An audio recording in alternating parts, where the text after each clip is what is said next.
welcome back to Fight Capital, where we step into the ring of combat sports business. I'm your host, Ryan Rappaport. Today, I'm joined by Nathan Carnage Corbett, who is a legendary figure in the world of Muay Thai and kickboxing, globally recognized for his unmatched elbow striking style. He boasts an impeccable record as the only ever undefeated cruiserweight and heavyweight Muay Thai fighter in title fights under full Thai rules, earning him the unique moniker, the man with the golden elbows. With 11 world title belts, a place in the WBC Hall of Fame for Muay Thai, and a fight record of 64 fights, 60 wins in 42 knockouts. Nathan's influence on the sport remains unrivaled, with his name and reputation still untouched in the weight classes he dominated. It's so great to see you again, mate. How are you, and where are you calling in from today? Oh, what a great intro. That's pretty awesome, man. Sometimes when I do a seminar, I get, the host of the seminar will stand out the front and, give an introduction. Some people are a little bit shy to speak. So some people say, okay, well, everyone obviously, if you don't know Nathan, you should know. And Nathan's here to do a seminar and take it away. That's it. That's the intro. That's all I'm going to get. It was a running joke with one of my friends, Steve Lee from Canada, because when a seminar at his gym, he just said I had this small little intro thinking that he didn't need to do much, which was fine. And I just tease him all the time, like, that's all the intro I'm going to get? That's it? Come on, you've got to do better than that. So well, that's actually the longest intro I've done, funny enough, but it should be done that way because I think will speak to what you've done in the sport and where you kind of stand today as well. Yeah, I mean, it's pretty badass, actually sometimes when you say those things, I sort of forget, the undefeated cruiserweight and heavyweight Muay Thai in title fight history. One of the stats I didn't even realize I had, so it's pretty cool. Well, tell us a little bit about the origin story and how you got into Muay Thai. Well, actually, I started martial arts when this is my 30 year this year, because I was about 13 and a half and I'm 33 and a half at the moment. So 30 years ago, I started my journey, the warrior's journey in martial arts, and I started with karate first. But at 16, my next door neighbor was like, and my sister was a couple of years older than me, and her boyfriend's like, you got to do Muay Thai. Muay Thai is, that's where it's at. And I'm like, oh, okay, what's Muay Thai? So then, I had a look and I'm like, okay, this is pretty badass. And I was always looking to, look for the more like deadly, sort of powerful styles at the time. I loved karate. I ended up, continuing my karate journey right through to when I was 20. But however, I started to cross train Muay Thai from the age of 16. It was my first Muay Thai coach, Greg Whitehouse on the Gold Coast, Australia, who, basically, showed me the elbow. Before then I didn't really know much about the elbows. Karate's not really that big on elbows. And he was the one that sort of introduced, the elbow strike to me and showed me all these Thais, ripping each other apart back in the 90s. And I was just like, whoa, that's vicious, it's vicious. And that was kind of like the starting point, which was when I was, 16 years old. So I guess that's 27 years ago, if you want to do the maths on that, when I was first stimulated with the weapon of the elbow. Well, I don't think the nickname Carnage could be any better represented than your style inside the ring. Can you talk a little bit about that strategy and how that technique came about? Yeah, it was, for me, I guess, and it's a great question because, like, obviously I was fighting a certain way before I had Carnage. It wasn't I got named Carnage, then had to become Carnage. It was like I was Carnage, but then I got the name Carnage, so it was like sort of that kind of way where I actually bring it back to, honestly, like a lot of people sort of, write karate off, but I bring it back to the karate mentality, which was, like that one powerful, like sort of hit, kind of kill, like, kill, like, finish with the killing blow, punching, through a wall, through bricks, through fire, through whatever it is that, you're supposed to punch through. So it was always like, you weren't really there to sort of like, even though we were doing, points karate when I was a, beginner, then it was full contact, semi-contact, whatever you want to call it, even though the rule systems create, it to be not, all the way through. But in the sense that karate was designed, for like obviously protection and self-defense. So that was like that, you have to really throw to hurt, finish the opponent. So, growing up with that in the beginning, so I guess the first impression of like fighting was that. So then as I, started to learn Thai boxing and started to like, become good at that, I kept that same energy. And that's probably one of the reasons why I was so successful, one of the reasons why I had, such a great, KO record, because I really didn't look at Muay Thai as a sport. Like for me, it's not a sport, even though it is a sport, and I say it's a great sport for the sense of, get people involved. But for me personally, it was a personal, journey, endeavor of like becoming, the best version of myself, becoming from a young, skinny teenage boy into a gladiator, coming and then through that process becoming a man, and overcoming and conquering. So to me, it was never about the sports. It was always about winning and destruction and domination. So then when the bell rang, I had that. I was scared. I was nervous. I wasn't like I'm just like I was, full of like fear, like you should be when if you're going to step in the ring and fight, but not in a counterproductive way, in a way that can use it and you know take what's yours. So therefore, that's sort of where it come from. And that's, I guess, where Carnage, become so relevant to my fighting style, and it kind of was a beautiful name, and to this day, there hasn't been another Carnage, and there won't be, because sometimes I've had people ask me, "Oh, can I use Carnage because I'm training and this kid in my gym is looking like Carnage? Can I call him Carnage?" I said, "Absolutely not. You cannot." and, I, and if so, and then if someone actually used my name, I'd personally fly to their front door and take it from them. So. Well, it's so funny because I never had thought of the karate influence in your style. And now that you say that, because that my first style was Yeah, Shorin Ryu, and yeah, it was always yeah, that, it's just one punch, and yeah. it was about the form, but it was like that one strike is supposed to be the death strike. It's Death like strike. That's yeah, why every elbow I threw was a death strike, and every punch I threw and every kick I threw. Now, of course, when you get to the highest level, it looks more like you're throwing a jab. Looks like you're trying to set up combinations and all that kind of stuff. It looks like that, and it is like that. But deep inside my, how I'm perceiving the environment and how I'm, delivering it is from a death punch situation, or that there's that urgency to finish the fight. There's that urgency to, really just grab them by the jugular and rip it out. well, I So that's mean, why I was always moving forward and always pressuring, and be intelligent with that pressure. Like I never just got punched in the face on my way in ever. I never got punched really in the face on the way in, but it was still that relentless, vicious, intentional, style of like finishing my opponent. well, yeah, 11 world championship belts, and I love that photo of you holding them all up. Is there anything that you can kind of pinpoint to attribute to that success and your growth all those years? Absolutely. There really is, one distributing, factor that is like the biggest factor, which was like, it's actually like it's a two part answer. And the first part was, I guess, the karate journey, which is when I started and why I started. I got punched in the head by some friend of mine. I thought, okay, well, that didn't feel good. Not that it hurt that much, but I was like, okay, it was more like the pride. Okay, how am I supposed to defend myself next time if that happens, or if it's something, whatever it might be. So then I found martial arts and then dove into that so I could overcome that if it ever come my way again. And then when I finished school, I never really had any interest in like, college or degree or this or that. I just went to school to eat my lunch. I wasn't, a book person. Um, you know, just wasn't my calling, So then I was still studying martial arts, training Thai boxing on the side, having a couple of amateur fights, here and there, not that often, just like one a year. It wasn't like I was full ball. And then I realized when I wanted to turn the corner from karate into full time Muay Thai, so I just realized at that moment that this is my chance to now not be average. This is my chance to actually become something, become someone, like step out of the normality of normal society and step into something great. And I knew I was showing some potential. I didn't believe that I could maybe be the ultimate fighter of all.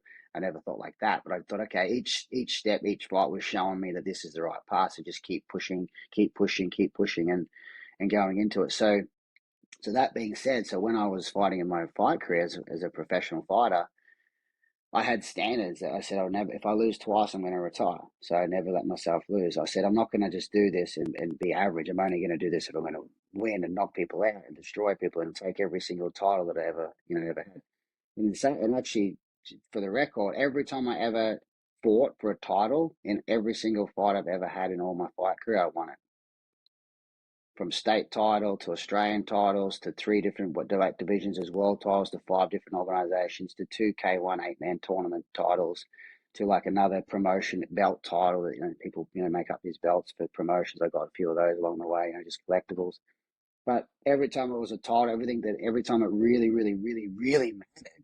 Even my fight against Tyrone Spong, the first time I knocked him out, that was actually for a WMC title, but they wouldn't give it to me because it was a bullshit decision.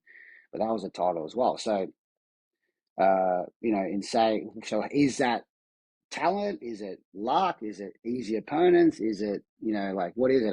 For me, I put it down to the exact question you asked me, was that, that deeper reason for not losing, was there, and that what's kept me, always showing up and being red hot. Every time the bell rang, I was just like ready to go. Well, only someone has to do is look at the clips like that Muay Thai scholar video you just posted the other day, which I had seen a number of years back, but being able to Yeah, see it again. I mean, that's if anyone wants to know your body of work, they should watch that, because I don't think there's anything better that can sum up what your fighting style was and the success that you were having behind the on the yeah, cage there. yeah. And That video. Sorry to butt in, but that video is epic. I can't believe they could actually go and make a video like that and go and capture all those elbow knockouts. And develop such a cool video. And I don't like to repeat my posts or put it back up. I'm not trying to like show off or like, here, look at me, 8 years after having had a fight, 9 years later, I'm still trying to put fights for myself up. And I don't do it for that reason. I really do it for the reason because I'm still called to teaching it. I'm still talking about empowerment. I'm still talking about all the things that made me a world champion, all the things that it kept me as a world champion. So I don't put it up there to show off today. I put it up there to inspire people that what I'm saying is truth. What I'm teaching is truth. What I'm doing is truth. And if you want to, use that information, use that inspiration to like get you on your path, that's why I do it. But it actually motivates me and inspires me to want to throw more elbows in training as well. So it's pretty cool. yeah, it's true. I was just, one of the things you were just saying, about those things that you attribute to your success and all of that kind of building up over time to where you're at the end of your career and where you're at now. You've been traveling all over the place, right? I mean, you had those seminars in California to Hawaii, Australia to Serbia. Can you tell me a little bit about some of those lessons that you're instilling globally and you're working to develop the Carnage mindset? Yeah, no, you're right. I've been jumping all over the globe. I was like just this year alone, I've been Australia, Canada, US, Hawaii, all through Europe twice. I mean, the second one was a holiday, but the first one was like Bulgaria, Serbia, Switzerland, UK, Wales, Copenhagen.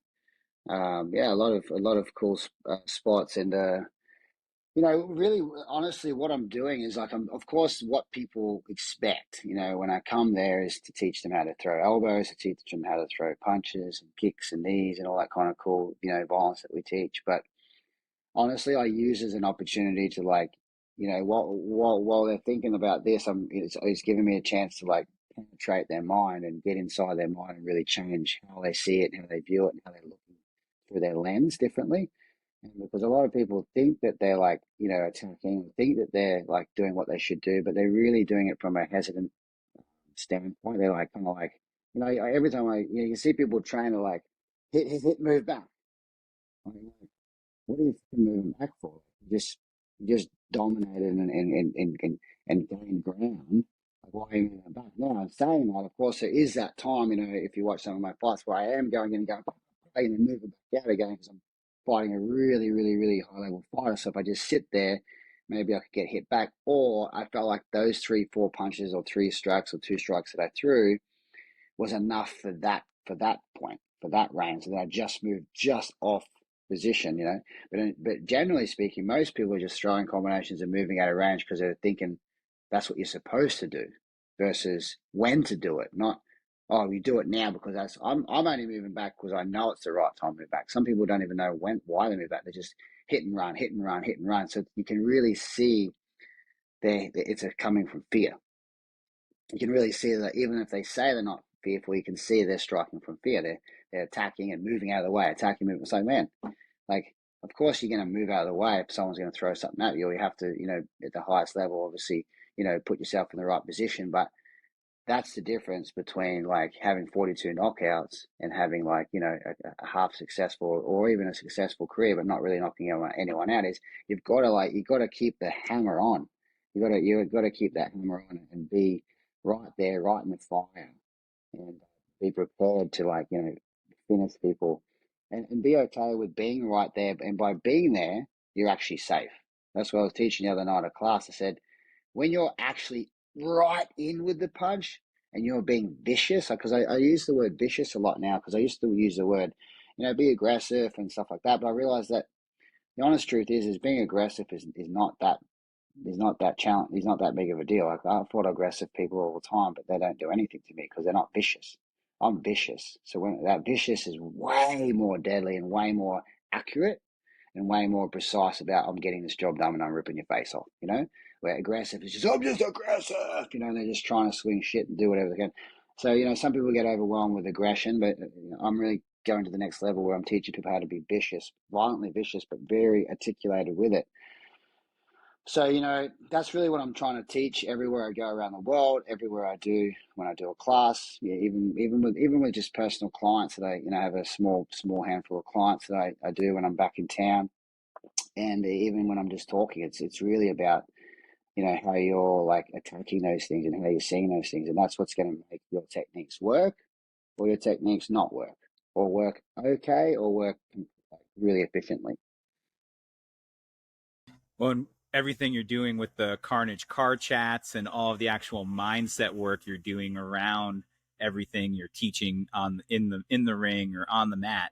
There's that whole mental game too, in what you're saying along the viciousness, but there's this whole kind of idea that goes behind it, and loving the car chats that you do, because it's kind of peeling back that layer and not saying, hey, there's this part of me that's the warrior part, but that part is also a mental thing. And when you go and look at your fights, I think that speaks very highly of how you were able to perform, because it's not just, hey, this technique. No, it's the mindset behind implementing that technique or going out there and doing that thing.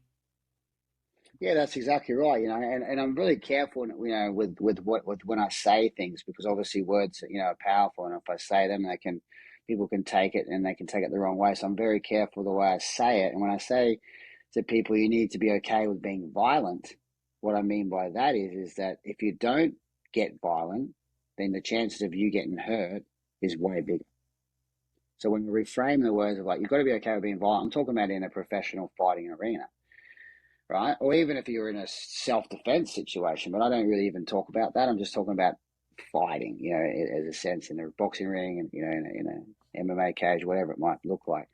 If you're not okay with being violent, then the chances of you getting hurt is much bigger. So I say you've got to be okay with being violent so you can protect yourself. A. The second thing I say is that, you have to be vicious, because if you're not, like I said before, you're only halfway in. When you're halfway in, you can get hurt. If you're all the way in, your chances of you getting hurt are like very minimal. So I give people these powerful like words that could be like, oh, Nathan's talking about being violent and vicious and what a bad human being he must be, Like, that's not what we don't need that on the world. We need more love in the world. But by doing that, you're actually being more loving to yourself. You know what I mean? Because you're gonna, do what you need to get done, and then of course, then you switch it off. The other night, I was teaching another class, and I was talking about the switch. Like, you need to be a caring, nurturing, loving, kind person, and then when the bell rings, the switch needs to go to a vicious, violent, possessed, person who's not going to accept anything other than victory, right? And then as soon as the bell finishes, you need to flick the switch and you go back to this person who is this kind, gentle, caring, loving person that is, you know, doesn't, demand authority, but commands it in this presence of power. So that's why I talk about that a lot as well. And, just to make sure people don't get confused with what I'm talking about.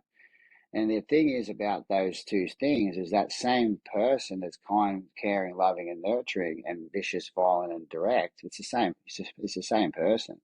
It's not like you're like you're bipolar, and you're becoming some crazy person, or you have to like, drink a can of thing and become the Hulk or whatever it is. It's the same human being. It's just it's just knowing what your mission is and getting the job done. So I knew what my mission was when I was fighting. Like I said, I felt fear.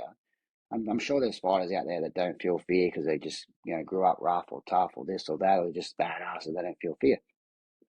I felt fear, I guess, if you want to say what fear is, I guess for me it was failure, fear of failure. Of course, there was that little edge of getting like your face completely caved in with an elbow. Yeah. You know what I mean? Because, they're throwing elbows back at me too. I got one here, got ripped open one night. So it's not like it's just like a head kick or a knee in the face, splatty your nose across your face. You have to have a little bit of respect and a little bit of fear that, you're going into a sport that could really hurt you or kill you, to be honest with you. As you know, people can die in. It's overlooked. It's overlooked because everyone doesn't really see it happen very often, which is great. It doesn't, but it's overlooked that you literally can. So, it's just, making sure that, you're becoming that monster in that moment for the case of, for the sake of victory and showing that, that side of you. Well, that resonates with me so much, having been to your seminars and trained with you as well. Two of the things I took away was one, that usage of space, right, and owning that space. Once you've taken it, why would you give That's it a good back? one. That's a That was great one. and like Yeah. I see that in your fights, and even when I was sparring with a friend a couple months ago, like I felt that, like I feel that in my, like, even just hitting pads, because I go and I use that space and I'm in that space now. But the other thing too was that switch, and I'll never forget standing across from you when you were using me as a dummy and seeing that switch flick. Like I saw it in your eyes, and all of a sudden I was like, "Shit, I am standing across from the wrong person right now." like Yeah. not that it was like a murderous rage or anything like that, but you can just see it in someone's eyes when they're Yes. in a different place, and I could definitely saw that time. Yeah, you're right. I do that all the time. People sometimes say, my girlfriend says all the time, you are scary. I'm like, really? Why? Well, I'm not scary. Because inside I'm good. I don't want to hurt anyone. But it's like that switch that just brings you like straight to that point. And I talk about like a lot of times now. I'm talking about like the four fundamental foundation things that you need to have. And the first thing in fighting is stance. How's my stance? So where's my stance? Boom. The second one is like my posture. What's my posture? Am I like, am I kind of like limp? Am I weak? Am I looking down? Am I kind of like bent over? Am I, spine straight, shoulders back, chin tucked, but my posture's powerful. If you look at any of my fights, my posture is impeccable. And then the third thing is obviously, guard. Where's my guard? You got, these are checkpoints. I talk about like checkpoints. Where's my guard? Is it here? Is it here? Depending on my style, where am I? The fourth thing which ties all those things together is what I call, is the glance. Look, that's what really is what you're talking about when I flip that switch, and all of a sudden you got this guy in his perfect stance. You got this freaking crazy posture. His guard is like right in front of you here, so you're like looking down the pipe of like what's coming, and then he's looking straight through you. And that really ties it in. So in all the movement patterns that if you're training, you're hitting bags, you're sparring. If you remember to fall back to those four spots, you'll always be back in position. So the great fighters, they do it naturally, right? So they go in a combination, they come back where they're looking at the thing, they're stance, and they're perfectly balanced. You got to be able to, in the middle of chaos, come back to those four fundamental basics that I teach. But the most important part of all that, even though all of it is important because it's a collective, they're like an ecosystem together, the most important part is what you just spoke about, which is that look, that glance, that stare. And it's not trying to be a hero. Even like when I first started Muay Thai, I started training, and I was at Boon Chu, it was John Wayne Parr. He was like the main figurehead at that time. It wasn't his gym. It was like a few boys' gyms at the time, and it become his. But we're all training there. So he was kind of like the leader. He was way above us, ahead of us at that time. And he'd do the stare, looking like, looking at people in the face, looking and then smiling and looking them right in the eyes. You know what I mean? This kind of stuff. And then trying, okay, this is how you're supposed to do it. So now everyone's trying to follow his lead because he's the guy ahead of us all. And then many years later, I didn't, me and him didn't have an agreement, and I left that gym and I went on my own journey. But I ended up going to the point where I'm like, I don't even want to look at this person. I don't even want to give him a chance to think if I blinked or if I looked away that he thinks he's got me. So I'm not even going to give him an opportunity to even think that he's got me, or even if I blink and think, oh, maybe he's got me. I'm not even giving anyone an opportunity. So when I walk up to when they're calling the, like, the referee grabs two fighters. You go, okay, guys, these are the rules, good, fair fight, blah, blah, blah. So I just come in there and I don't look them in the eyes because I'm not trying to be like, oh, look at me, stare you down because I'm a killing machine. Like, fuck that. I'm just going to I'm just going to look like down, just like this, like I'm not looking at him. Doesn't matter. The referee's telling me thing. And then as soon as he said, okay, good boy, I just then look straight in his eye and walk off, and that's it. Because so it's not about, when I'm talking about the glance and the stare and that look, it's not about being intimidating, but yet, as you said, it's super intimidating because it's just like, holy shit, this is powerful. Powerful is definitely the word I would use as well. And really, that's just focus. That's just what focus looks like. Well, I think that is just relevant for all combat sports. And as that continues to evolve, how do you see the future of Muay Thai, particularly within the context of MMA's growing popularity? We all thought years ago when UFC was really taking off, I guess it's probably even been 10 years now since it kind of started taking a bit of a center stage. And, it'd be great for Muay Thai, it'd be great for martial arts in whole, but it really did nothing for any other martial art. Even though they talk about Muay Thai, like, oh, Muay Thai is the best striking art. But, all these MMA fighters are either talking about doing Muay Thai or training Muay Thai or kickboxing or boxing. That's usually the striking. You got obviously a couple of people out there like Wonderboy, who's karate, who's phenomenal karate person and does really well. But overall, like, everyone's training Muay Thai in the sense that they're training the knee. They're training the elbow, they're training the leg kick, they're training the shin block, they're training whatever it is, they're training boxing. But it never really made a difference. Like, it never made a difference. And moving to America 5 years ago and working, for a promotion, doing commentating, I was like, why is Muay Thai really not taking off in America? Why is it so small? Like, why is it really so small? Seeing as though everyone loves fighting and everyone likes them to stand up in the cage. They don't like them when they're grappling on the ground anyway. Everyone wants them to stand and bang. So, like, why isn't Muay Thai big in America? It doesn't make any sense, And I couldn't work it out for a while, but there's just no professional organizations and professional pros. There's nowhere for anyone to go. They're just amateur, and then they turn pro and they're starved of fights. There's just nowhere to go. So MMA hasn't done anything for Muay Thai. It hasn't done absolutely a thing. Not even 1%. It's increased in help Muay Thai. Not even 1%. If anything, it's actually made it worse because people are like, oh, no, it's got to be MMA. You got to do MMA. You got to do MMA. But tell me one person who trains MMA as a hobby. No one. They either do wrestling as a hobby, jiu-jitsu as a hobby, or they do striking as a hobby. No one goes into an MMA class and does it as a hobby. I mean, there is probably gyms out there that are doing MMA classes, but no one's really. You're not getting like mums and dads and brothers and sisters and cousins and uncles coming in to join a Muay Thai, an MMA gym and start fucking. From the start, it's the small gloves, grappling, sparring, wrestling, takedowns, submissions, ground and pound, and then that's what they. And then 2 years later, they got their green belt in MMA. Right? Like, I don't, correct me if I'm wrong, but I don't see that happening anyway. Everyone's either going to a gym and they're doing wrestling, which is very rare as well, unless you're a wrestler, because no one's going to start wrestling in their 20s, in their 30s and get fucking grinded to the ground. That's not going to happen, especially in their 40s. Like, you're never going to start wrestling at 40, and then, I mean, excuse the 1%ers, right? And jiu-jitsu is the same. So you're either going to go do jiu-jitsu because you don't like getting punched in the face because that's just too hardcore. So you're going to go and learn a submission art, which is beautiful.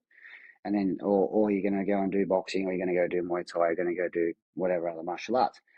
So it's only the dogs that want to fight, like, in a good sense, like the animals that want to fight that do, mixed martial arts. So it's not promoting any other martial art anyway. It's just, the sport and the fans. It's more like going back to the Roman time when there was only a few gladiators, but there was a stadium that fit 50,000 people watching everyone get murdered. It's no different. It's no different. There's only a few gladiators, only a few MMA fighters, and but it's not really helping any other sport, so, which is cool. That's fine. Well, you hit the nail on the head with the promotions too. I mean, obviously, Lion Fights, I think it's defunct now, right? And No, they haven't done a show in over a year, so they're pretty much done.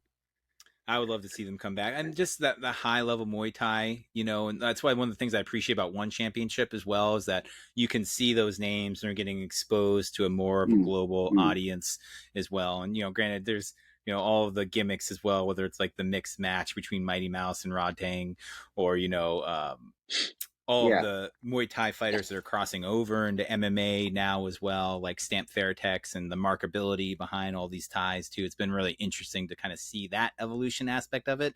But really, I want to see Muay Thai in its like rawest form. That's why Yeah. I'm on YouTube watching, Lumpini in all these different Mm. stadiums, the fights that are going on every day there, because that's where you get to see the real kind of rawness of the art. Yeah, and the only reason why Muay Thai fighters crossing over to MMA is because of money. Mm. They're not like, it's not their passion. It's not like that's what they want to become. That they just do it because that's what's showing potentially a bigger paycheck. And if you're a professional fighter, your job is to fight, get paid, and hopefully in a small amount of years, which is 10 to 15 year fight career, you can try and make as many checks as possible to try and have something when you finish. Because when it's over, it's freaking over. And in Muay Thai alone, there's no money at all. So I've got a lot of fighters that will start Muay Thai and then ask them, oh, you're really good. What do you want to be? Oh, I want to do this for a few years, and then probably maybe cross over to MMA. I'm like, already your mind's already gone. You're Mm. already there, so that's fine. I watch the fights on the weekend, watching Volk in there smashing up for the Aussies, and I'm watching for Whitaker and whatever. But I don't mind watching a few of the great fights. It's not something that I do, but I also like it. So I'm never talking bad about MMA. I'm just saying that it hasn't helped Muay Thai. And then I guess the other question I remember that you asked me pre-interview was, with how do you see, Muay Thai and stuff like that. Well, the one championship is pretty amazing what they're doing. One is they're paying fighters pretty good money, so they're very blessed, even though they're probably $100 million in the red, but they're paying the fighters, so that's okay. For as long as the fighters' checks are not bouncing, that's all that matters, right? But I don't really actually, honestly, even though I haven't done it, I don't like Muay Thai with MMA gloves. Mm. It's just something about it. It changes the fight. It really does change the style of the fight. Yeah, it's exciting for the viewers, get people getting banged with small gloves. It's all obviously about the viewers because the viewers are paying, and that's what the whole, like I said, going back to the Roman Empire, where as long as the gladiators are getting killed by a lion or a freaking sword, the people that are excited and paying their pennies to go and watch, they're happy, right? So it's all about that entertainment. It's always been about entertainment in some sense. But I don't like the MMA glove because when I was watching some of the fights, it really changes the range, and you actually can see even Muay Thai fighters starting to jump around like MMA fighters, Mm. because of that distance. They've got to really stay away, and understand the reason for it. But it just takes away from that, like the traditional Thai style of fighting where you can kind of like stand close and just trade and have a respectful fight. Now, of course, the elbows and all there's no glove on your elbow, so of course you have to cover up for that. But I feel like that 8 ounce, 10 ounce boxing glove just brings a way more like cleaner vibe to the history and the beauty of the sport, and that's why boxing, and we got bare knuckle boxing. That's the most horrible sport on the planet Earth. And imagine if they start doing boxing with MMA gloves only. Like, I mean, it's just ridiculous. Like say, save that for when you're trying to defend yourself on the street. If you have to save yourself, I mean, other than that, I think it's terrible. And I know they love it, but I think it's disgusting. It's scrappy. It's horrible. It's really bad. But boxing, at least boxing, it's got the glove and they've kept tradition and they kept it clean. It's good. Yeah, I think you were right when you said the Roman, the Roman Yeah, Colosseum. We love the blood. And we love the yeah, gore, even though people say they don't. I mean, that's, Mike Perry I think made like 1.5 million when he fought Michael Venom Page in London. really, Yeah, like a really. year and a half back. Yeah, yeah, and Yeah, so so I mean, like you can't blame him for chasing that dollars. I mean, he probably got paid nothing in his MMA career. Even like Luke Rockhold just got paid $1 million, for like a minute's work. It's crazy, but whatever. Good for them to get the paychecks. Well, There's a, one thing you said right before you started talking was that transitional time, right? When people are ending their careers or when they're moving into a different part of their career. And I know that you've been pretty public with your retirement and some of the struggles that you went through before you made the transition to your work now. Can you just what advice would you give someone that's wanting to pursue a career in combat sports, both from the competitive and business side? mm-hmm, mm-hmm. After fighting, I mean, retired. Look, here's the thing, like you have to when you're fighting in your fight career, like what's the purpose of creating something big? Obviously leaving a legacy, but like a legacy, it dies at the moment you stop, you know, pushing it, stop that you keep moving it. So like for the last 9 years, I've kept relevant. I've kept relevant. Even through the hardest times of being so depressed because I'm not fighting professionally and not really doing what I love to do, which is just compete every year. But you have to like be able to like be consistent, and be relevant, keep relevant by whether it's teaching seminars or teaching fighters or becoming a fight trainer or teaching clients or whatever it may be. If you want to keep relevant in the field, but a lot of some fighters, obviously, they, for example, if you're not like a high end UFC fighter who's getting paid hundreds of thousands of dollars, they can kind of retire when they finish and have a good life. But for most of the part, most fighters are broke when they finish because they did their best because of passion. They didn't necessarily do it for money. They tried their best to get somewhere financially, but of course, the sport can only pay so well, and they got so far, and they're left with no money, but they're left with maybe a name, maybe some experience that they can trade with. Like when I finished my fight career, I was like, okay, well, what was that? What was that all worth? Now it's over, but I have something now to trade with. I have like a tool as such. It's how I use that. It's going to benefit me moving forward. So basically, for people who are doing it like as a part-time job, then they're going to transition easy because it was always part-time. They're going to just transition into what they were doing anyway most of the day when they weren't. It's for those diehards that just give their soul and their life, and like I said, for me it was 15, 16 years of giving my life and soul to that one objective. That's the hardest probably transition because of now it's like from 15, 16 years of being in one mindset to then completely having to switch over to the unknown. The unknown. So for my advice, honestly, is there's no real secret answer, but just you have to be gentle with yourself. You really got to be gentle with the steps because it is hard. It is an empty kind of road because not that I did it for glory, but obviously those accolades or those feelings of people saying, good fight, or when's your next fight, or whatever it is that kept topping you up along the journey, that's all going to stop. The phone calls stop, the promotion stop, the posters stop. You're not relevant anymore in the sense of like as a professional fighter.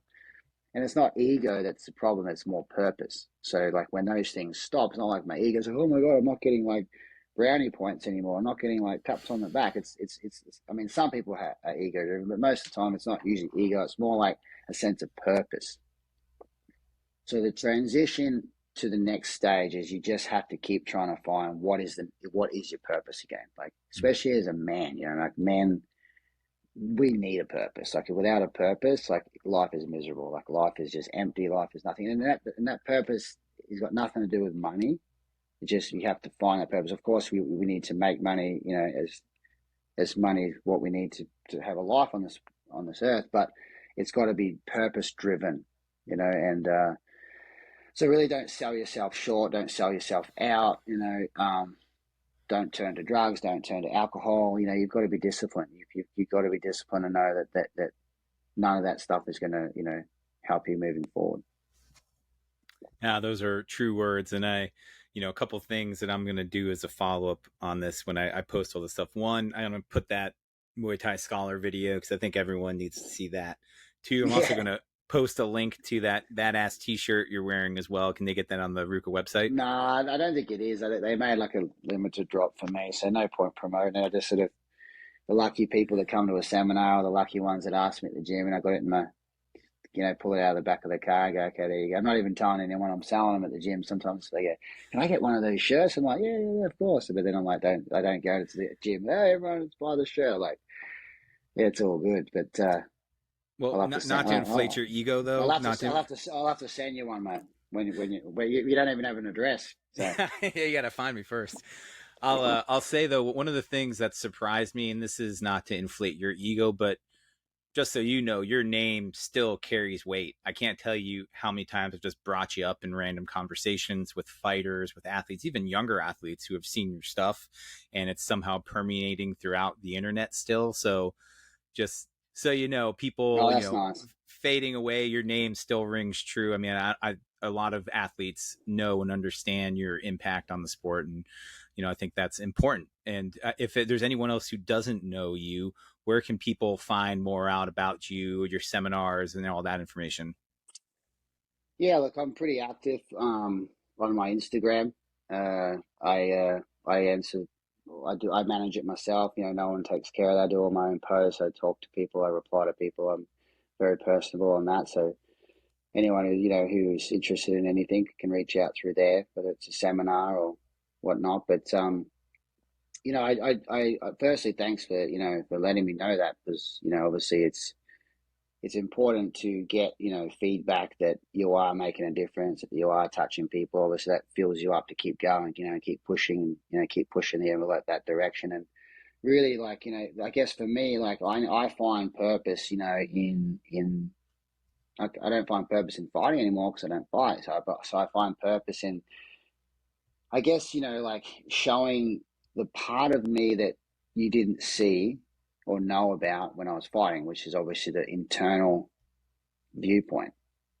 So you're seeing a punch and a kick and a knee and a this and a that, but I'm like, okay, that's cool. Be inspired by that, be motivated by that. But the truth is that there's not really anyone I can change in the way, unless you start with me from white belt and I trained you for 5 years straight and I made you do everything like me. You're still going to be you. Even if I trained you and you only trained with me and we went and hid in a cave in a forest, even with that alone, you're still going to be you. You're still going to, maybe, oh, he looks like Carnage, but it's still, it's still Ryan. He's definitely got the mentality of Carnage, but it's still Ryan.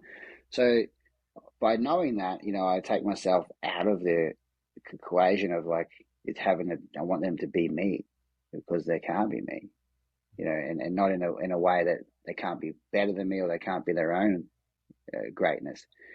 But by knowing that, it's just, well, what I can do is I believe in my techniques and I believe in my strikes. Now, I would actually highly recommend everyone to actually do what I say, because it's been forged in 30 years of forging a career and doing it a lot. So I know what works. I know what's good. I know what's effective. But everyone's going to have their own slight time when to throw that. That's why I say, there is no knockout combination. And a lot of people, when I was on holiday recently with my girlfriend, and she was with one of her family that she's associated with through work, and the lady had 7 fights, and she said to me, you got to listen to your trainer for everything that they tell you to do, right? You got to be in the corner. Like my trainer always say, well, he's always come around to my corner. So then, when I can tell you what to do, you can do. And it's really, really about being in your trainers. You listen to your trainers to every move. Almost like they're telling you what to do. You don't do anything until they tell you what to do, right? And she's like, it's like that, isn't it? Isn't it, Nathan? Trying to get my approval. And I said, actually, Laura, it's not. I said, on the occasion, my trainer would say, finish with a leg kick, because I'm trying to murder them. I couldn't care about their leg. I just want to kill them. I want to take their fucking head off. So I don't really care about a little leg, even though a leg could finish a fight, and I finished a few fights with leg kicks. But overall, I'm not trying to search for a leg kick to finish the fight. I'm trying to take out the head, trying to take out the body, I'm trying to take out this what I call the switch off points. Brain, you can switch off, liver, air, switch off. There's switch off points. So I'm trying to do that. So then I went one further and I said, do you know that no one in my whole fight career ever said to me, Carnage, throw an elbow? Right? Yeah. Never. Never did I sit down in my corner and say, and my coach say, Carnage, mate, what are you doing? We trained this. Remember those elbows? Throw them. Or in the middle of a fight, there's the elbow. Can you see it? Go. There it is, right in the clinch. Make sure 0 times, right? Now that's because they didn't need to, because it was something that I wanted to do. It was something that I possessed within me. I'm not thinking about. The bell rang. I don't even think about elbow. I'm not thinking about anything. I'm not thinking about elbowing. I'm not thinking about kicking. I'm not thinking about punching. I'm not thinking about anything. I'm just thinking about winning. And winning just looks like eventually putting my hand on my knee or my fist on my elbow in your face and putting you out. That's it. So I don't know when I'm going to do it, how I'm going to do it. I just know that I'm going to do it. Well, I'm going to do my best to make sure that's the result. Of course, you're going to try and make that the opposite, but I'm going to try and overcome whatever you try to throw. So it was never ever been said like you need to throw the elbows. Now I do it all the time to fighters. I'm like throw the elbow because they can't see what I can see. I'm like throw the elbow. I'm screaming at the UFC on the screen at home sometimes. I'm like there's the elbow. Like their underhook's trapped and they can just slide right up and just cut the person straight over. I'm like oh my god, he could have elbowed him 5,000 times. So many times I'm watching the MMA and I'm like, oh my God, what? And then when you see them do throw elbows, you see damage. They're getting cut, they're getting ripped open. Look at the weekend just that went past. There was like heaps of blood damage just from elbows alone. So when they throw them, they work. But there's so many times on the fence, on the clinch, on the grapple, they're so, tied up on the takedown defense, or the takedown, or whatever it is they're doing. They're missing so many elbow opportunities that could fucking peel someone's face off, or even just make them afraid, and then they could get the punch or the kick or the knee or the takedown. But so I'm like, you have to. It's got to be something that you want. It's not something I can teach you how to move. I can teach you how to do the right movement. I can educate you, but when it comes to how do you knock someone out, that's got to be in here. That's not like it. The combination is 1-2 uppercut, left kick, blah, blah, whatever it is. That's not the KO. The KO, you smell blood, you see blood, you KO them. That's it. And that's what people don't understand is that there isn't a KO combination. It's just the bell rings and you got to go finish that person. Of course, there's elements of like do this, do that, step here, step there, block here, block there. I'm not discarding all those other extra movements and things that you need to train to be a champion. Of course, with MMA, you got so many different levels of like level changes in wrestling and takedowns and strikes, and like it's even more complicated as well. So there's a lot of respect for what they do. But I really try to like push this on people. Like I just want to like empower you to pull the trigger. I just want to empower you to pull the trigger. Go and go and get it. And that's it. So, that's what I'm doing. And, of course, if you want to reach out, book seminars anywhere around the world, we can do that. So that's it, brother. No, dropping gems. I'll say you see a lot of elbows these days, but it's only once in a blue moon I seen a Carnage elbow, and every time I see one, I send it to you across the MMA world. I'm like, that was a Carnage elbow. That was a knock your life into another universe elbow, and that's the I know what you're bringing. You were bringing to the table, what you're bringing to the seminars. And when you sent me those videos, what happened to the opponent? They went bye. That were done. They went. So it's the really Carnage elbow, which they know it's the Carnage elbow, which is known now for as the golden elbows. And that's what happened. So in 2003, I won my first world title in December. I knocked out Clifton Brown with an elbow over the top. Boom, knocked out cold. It's on it's on the end of that video. And I'd already been cutting and knocking and slicing and just smashing people since 2001 when I first started fighting elbows. And I'd already been like, dominating, ripping and, peeling people apart with elbows up to that point. But then my first world title fight in the first round at 2 minutes 30, something I freaking knocked this guy out with an elbow. Like it was like, you couldn't write the story any better. Like that's a movie story right there. To get that title with that elbow, with the knockout, and they got the photo of it, everything, like right on the guy's face. And Clifton Brown's a good friend of mine now. We actually fought twice. I fought him 3 years later and beat him again. But we have a lot of love and respect for each other. And so then in January of 2004, okay, showing my age now, the magazine Kickboxer come out in Australia, the man with the golden elbows. So that was when that stuck from 2004 onwards, so that was pretty cool. So it's a golden elbow. Well, I thought, for some reason, I thought Michael Schiavelli had given that name to you, and I said that to him one day, but I guess that wasn't the case. It was Carnage. I don't. believe it was him. I think it was, well, Mark Hammer Castanedi was also the publisher. It was called the International Kickboxer. You know, they Mm. both commentated side by side. So that's sort of when I saw it on the front cover of this magazine, the man with the golden elbows, you know. And then obviously, I was lucky to have Chevello for a lot of all my fights in the prime time in Australia, calling all my action before anyone, The big you know, kibosh. before anyone in America knew who Chevello was. You know, he was like an icon in Australia, kicking ass, doing all the Fox Sports shows, and he loves the Carnage, the Chevello. Well, thank you again for doing this and coming on, dropping these gems. Really looking forward to getting this out to people and continuing to spread the Carnage mindset and putting that out there and making sure that people are Oh, staying tuned. That's the most important part. there's one other thing I'd like to finish with that I think is really important, because you asked me earlier about, you know, secret to success or to all the victories. And I told you what it was. But the other thing is that you have to, you can't accept, you cannot accept, because how many fighters have you known that have come to you after a fight or come to someone, but you've heard it that they've said it, whether it's to you directly or someone else, and said, I just couldn't get out of second gear. I just couldn't find it tonight. I just couldn't feel it tonight. I don't know why. I just couldn't. I was just stuck in first gear. I couldn't fire up. How many times? Multiple times, right? And if you're talking about globally without knowing, it's probably hundreds of thousands of times, which is sad, right? So you need to make sure that's never the story. You cannot be cold ever. You've got to be red hot from the moment the bell rings in the first second of the first round. Now, I'm not saying red hot, run across the ring like a madman. I'm saying you've got to not be anything less than fired up and hot. Not physically hot like warm muscles, because that's already obviously through adrenaline, you're going to be warm anyway. I'm talking about mentally. There's no time to be cold. Oh, I couldn't feel it. My body wasn't working. That's bullshit. That's absolute bullshit. Yeah, there's been fights I've had the flu, stepped in the ring with a flu, and I just had to grind through the flu.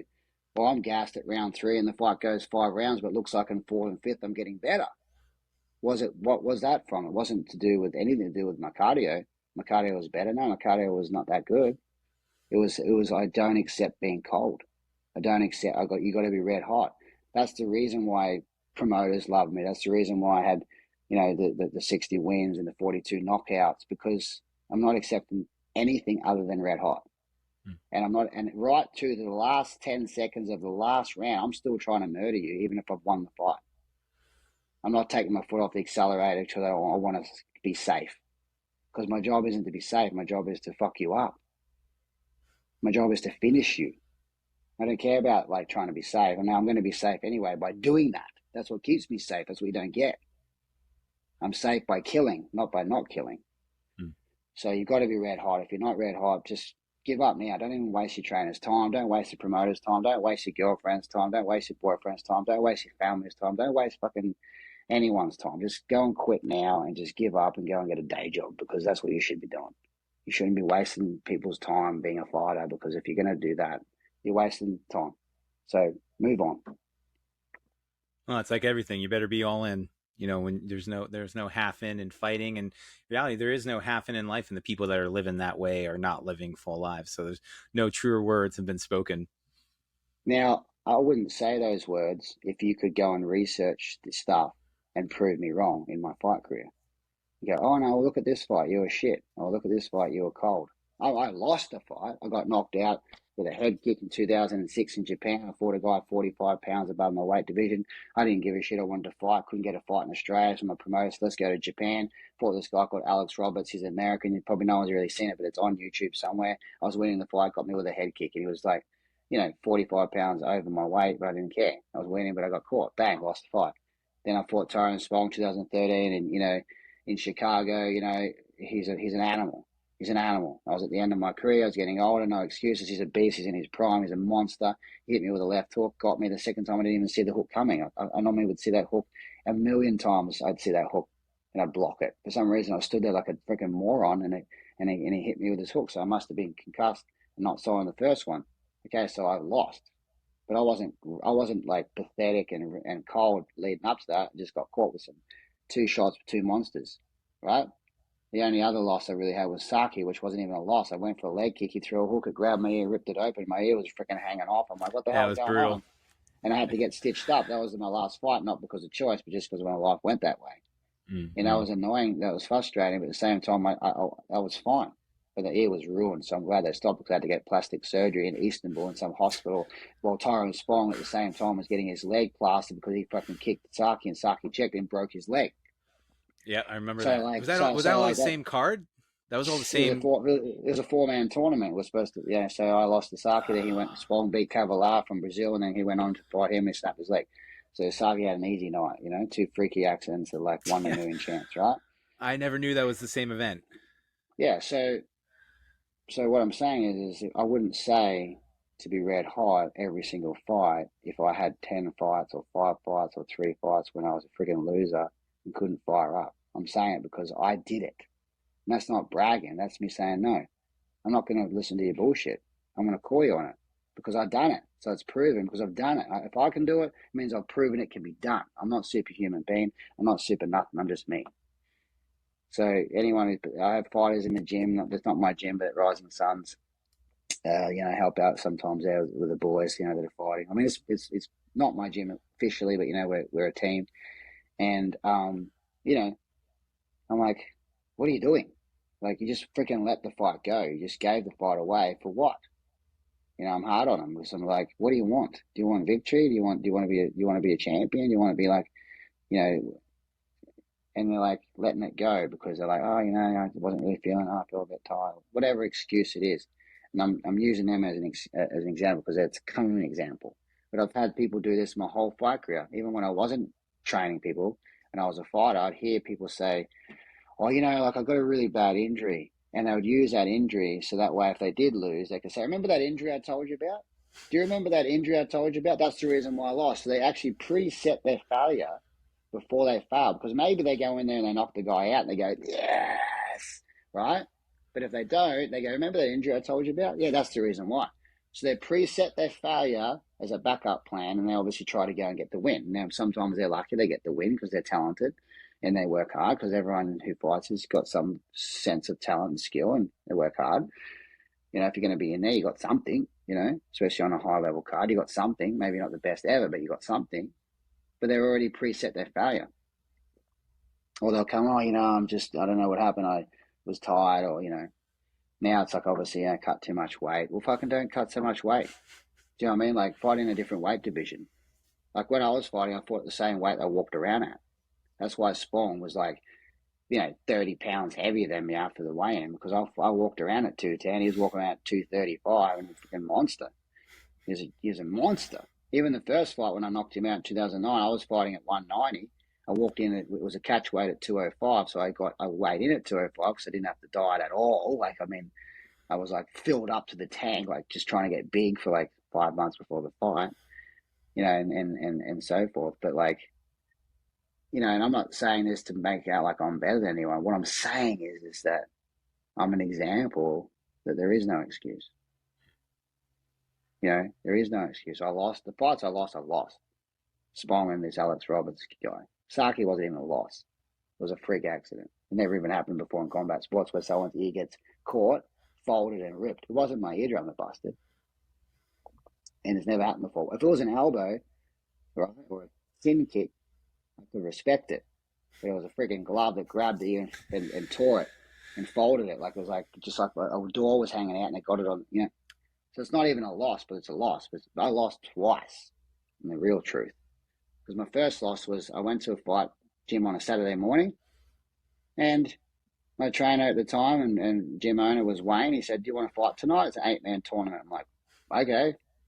So I didn't spar. I went home. I grabbed my bag. And that afternoon, we drove up to Brisbane, and I fought in an 8-man tournament. I won the first 2 fights. I knocked my opponent out. I went to the final. I lost on points. I went the distance. I didn't get beaten up. I just lost on points.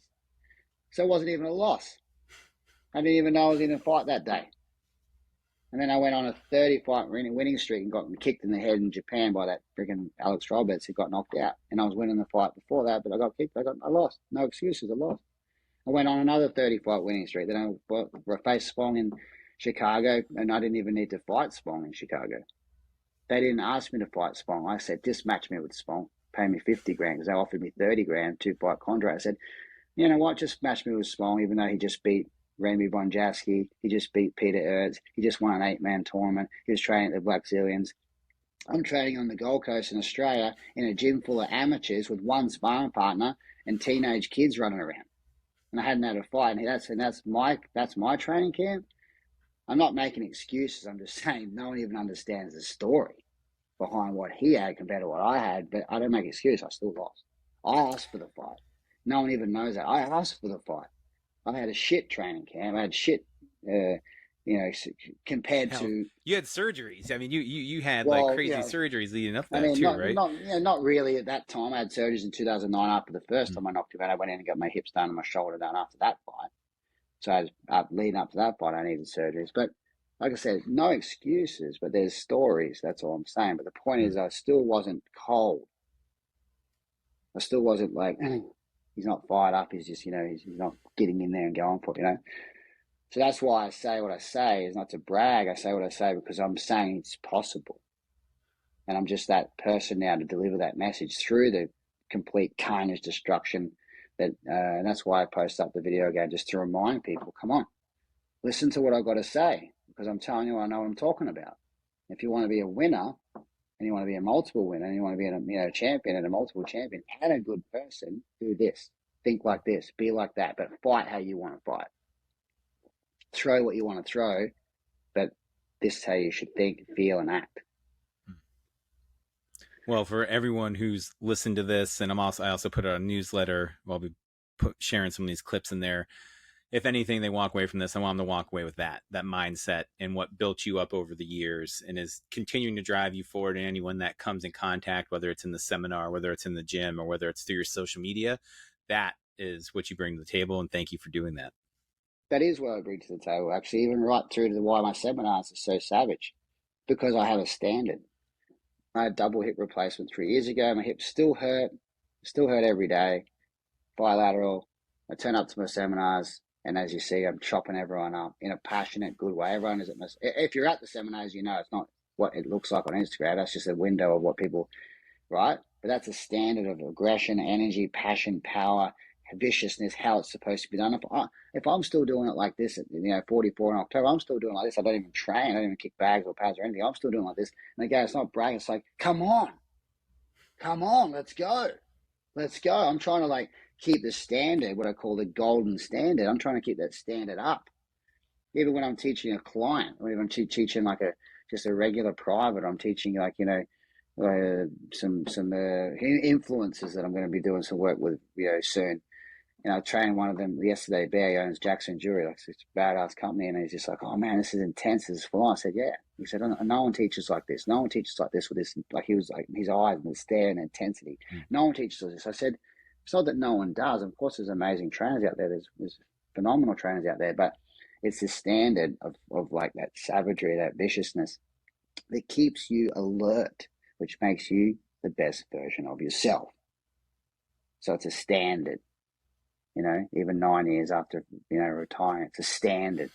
It's a stand. That's why when I'm in front of you, you feel that electricity, and you feel that there's something different here.